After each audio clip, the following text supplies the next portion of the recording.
How do you buy businesses through commercial real estate? I'm Tim Diesel, I'm a commercial real estate consultant, and today I'm going to talk about something that really not too many people talk about, and I think you'll really appreciate this and it'll open your eyes a little bit. So there is a concept that is missed by very many people, primarily apartment investors, right? Because they don't see the bigger picture as someone buying a retail property. And shopping centers, retail, commercial buildings are my absolute favorite. Everybody knows that. In terms of growth, in terms of long-term, you really have a better advantage in apartments. I will say that the sustainability is definitely there because you can constantly find renters and all that stuff.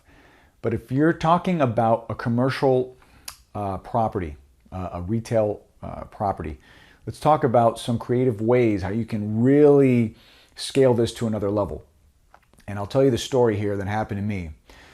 There was a property that I acquired with a couple partners, had 7 units there. It was actually 6. They had to add on the 7th, but let's just say the 7th was already there.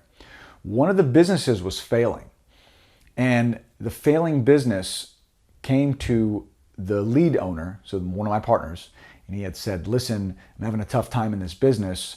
I'm willing to liquidate it all to you for my equipment and everything else that was in there. Now, this was a print shop, just to give you guys an idea. It was a print shop. It wasn't like a franchise or anything. It was a small little print shop. They did signs, yard signs, banners, that kind of thing. So it was a small little shop.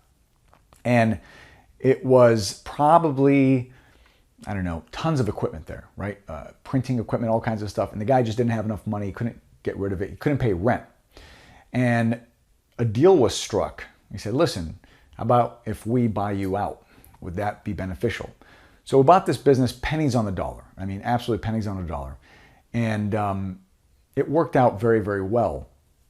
Obviously, when you own the building, you're not going to charge yourself rent. You are, but you're really not. There's different ways to do different things. Now, when you have that business, you can do whatever you want with it. Later on, we ended up selling it, but you have a lot more advantages. So, reason I bring that story up is because that's happened to me more than one time, and that happens a lot. And you'll see syndication groups or whatever they are, they're trying to put these people together, and you're missing out on a lot of the advantages that if you were the sole investor, or maybe a couple of you would see these opportunities. When businesses are failing, don't necessarily look at it like, oh my God, this is terrible. I got to figure out to find someone else. What are we going to do? If you do talk to them, most of the time you can work something out favorably. And we bought that business without any money.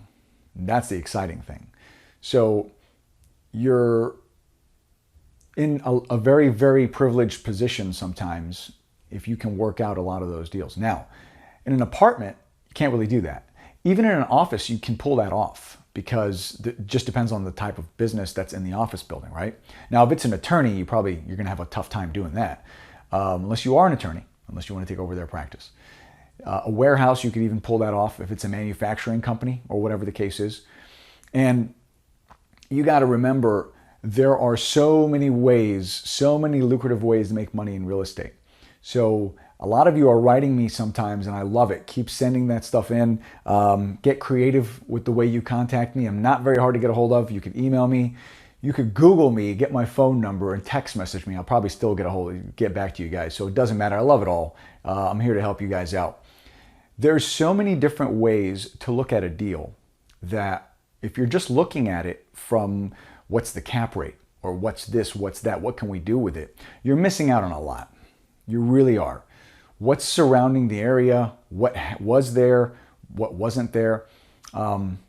If it's a building that's been a loser for a long time, are you necessarily going to go in there and turn it all around? Maybe not. But it depends on the types of businesses that are there. So biggest thing from this video, if you see businesses that are failing, could be a great opportunity. Just kind of depends on how you do it. And what I'll do is I'll elaborate on this story a little more on an upcoming video. I'll do something for you. And this way you can actually see more of the details. But I just wanted to open your eyes up a little bit and see what you get out of this. I hope that was helpful. Thank you.